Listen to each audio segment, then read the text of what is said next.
everybody and welcome back to my channel, or if you're new here, hi, my name is Anna, and today is the 29th of January, so you know what that means? It means I'm going to be talking about all of the books that I read in January, and all of the books I do want to read in February.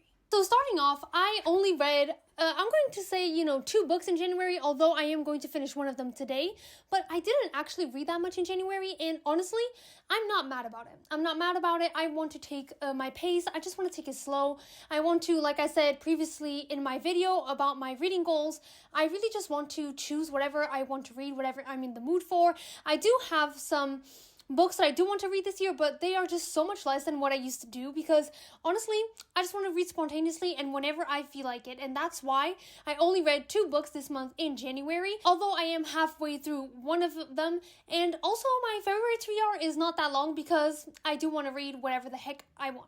But talking about all the books I read in January, the first one that I read was this big boy, Empire of the Dawn by Jay Kristoff, and I can happily tell you that this was a solid 4 stars. I am so happy that he redeemed himself because I've mentioned it before here on my YouTube channel that Empire of the Damned, which is the second book in this trilogy, did not do it for me. I gave it 3 stars. It just lacked so much plot in my opinion. Everything that happened in that book didn't need to happen. Everything was just so stretched out. Nothing that happened was making the plot move forward. It was very important for the development of the characters, but I missed the plot. I missed the story, especially because this story is really interesting. And I'm so glad that Jay Kristoff picked up back the plot in this book because oh my god, was this a ride. I loved every single plot twist. I loved where the story went.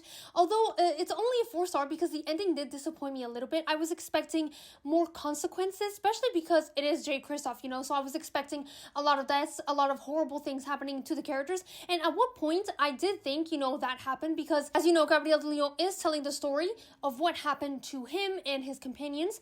And I thought, oh my god, everything just went downhill. Everything just went to shit. Everything went so bad, so poorly, all of their plans. But then you find out at the end that everything was a lie and they all survived. And I was just like, No. I'm not saying that I would have preferred the other ending because I also do think that ending would have been too exaggerated and too dramatic, but I was expecting a little bit more of consequences. I don't know. I just thought all of them came out way too fine in my opinion, but nonetheless, a happy ending is very, very cute and very, very wholesome, and that's how I felt at the end. I did feel like everything was just very wholesome, but like I said, I can't really talk too much about it because this is the 3rd book and I do not want to give any spoilers. I did enjoy where the characters went, where their stories went, how everything happened. I did enjoy especially to get to know the backstory of one of the characters. I don't know, I just always thought that she was much more complex and interesting, so I was very glad to get that. But yeah, I was not disappointed by the ending of this trilogy. Is this an amazing trilogy? No, it is not. It's not a solid 4 stars, but it is 3.5.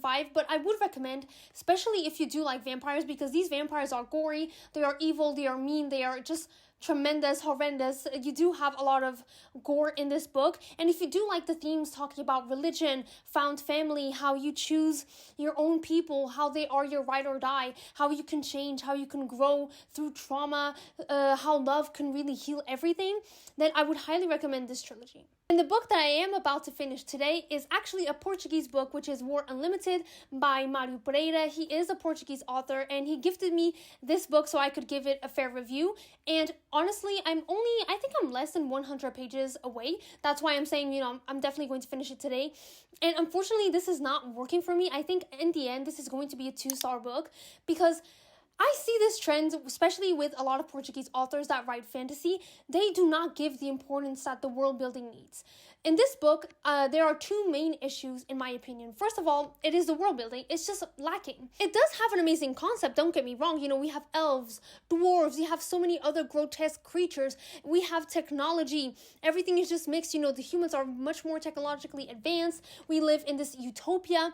And I do find that very, very enjoyable, where the humans created these corporations, and these corporations, in order to keep this utopia, they put all of the people that had diseases, all the people that were criminals, those people that disturb society basically underground. They just literally not bury them underground, they didn't kill them, but they just send them underground to live below the earth. And of course, that is not how you do things, because that is going to bring consequences, and a war is going to ensue because those people are going to revolt themselves. And it's all fair and square. But he doesn't really explore this. this. The author just doesn't explore this. He doesn't tell us why this happened, how the humans just decided to do this utopia. They didn't tell us what happened to the elves, because there are not many elves anymore. There are not many dwarves anymore. I don't even know how the magic system works. It just happens. Like, it literally just happens, you know. Once in a while, there's one character here that she does a lot of healing powers, so I thought, okay, this character can heal, and now she also has a shield of light, and I'm like, okay, but like, how does that work? You know what I'm saying? There's just a lot lacking in the world building, unfortunately, and I see this time and time again with Portuguese authors. They just don't explore the world building at all. And another negative point here, it's the plot structure. It's not the plot in and of itself. I think the story is interesting and has a lot of potential. The structure is just not well done, because the war happens a little bit too fast. You know, the first invasion, it happens way too fast, and then we focus too much on our protagonist. And I know what you're saying, but it's a protagonist, right? You know, the protagonist is called Marius, and of course, if he's a protagonist, we do need to get his POV. The problem is the author also introduces us to other POVs, and we don't get to see them that much. We only get to see the main character, and the main character is not moving the plot forward. That is the problem. It's like the main character is on a side quest, and everybody else is fighting the war, and he's not at the war. Like, he's literally trying to fix a magic sword. Like, in the midst of a war, that's what you're going to do. So, yeah, it just needed to be rethought and rewritten again. And the other book that I'm currently reading is Assassin's Apprentice by Robin Hobb. I am 40% through, and honestly, I am loving it. The writing is just gorgeous. I'm not going to talk too much about it because I am filming a reading vlog, and I am buddy reading this with my boyfriend, so I'm just waiting for him to catch up on his reading so I can continue reading. But this is all that I have for you when it comes to January. Now, when it comes to February, honestly, I don't know what I want to read.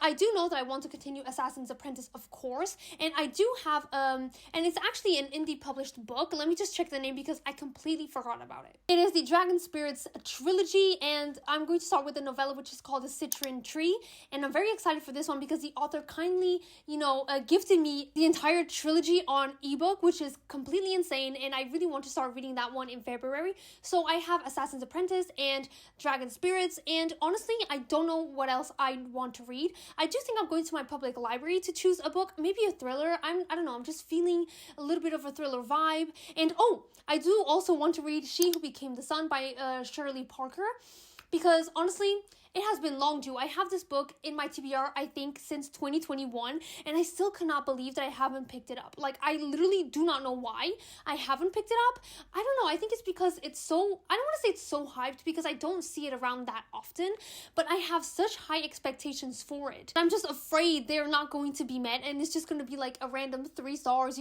just something mediocre, forgettable, and I really don't want that to happen because this story sounds so interesting. So from what I know, and I don't like knowing too much, there's just this girl, and she is going to pretend to be her brother. So it's going to be like Mulan styled in the sense of her brother, he is not the chosen one, but he is the one acclaimed in her family. Her entire family loves her brother. They're just so proud of him. They think he's amazing. He's this amazing I don't think he's a war general, but he's an amazing soldier. So what happens is he dies. He actually ends up dying, and what she does is, okay, I'm going to take his place. And that's what she does. And so an adventure ensues of her taking her brother's place. And of course, I think we're going to have a lot of discussions about gender and the inequality between a man and a woman in those times. So I'm very, very excited. I know I poorly explained it. I am sorry. It does sound a lot better than what I know. But like I said, I don't usually like reading synopsis. I just want to go into a book without knowing anything. I just kind of want to know the vibes, let's just say. So these were all the books I read in the month of January. Please let me know down in the comments what books did you read in January? Did you read any of the books that I read in January? Did you read any of the books that I want to read in February? If so, please also let me know, and I do hope your January reads were better than mine. I do hope your February reads are going to be insane. And that's it for this video, guys. Please do not forget to subscribe and like this video because it does help my channel out a lot, and it gives me a lot of motivation and validation to continue filming these videos for you guys, and I will see you on my next video. Bye!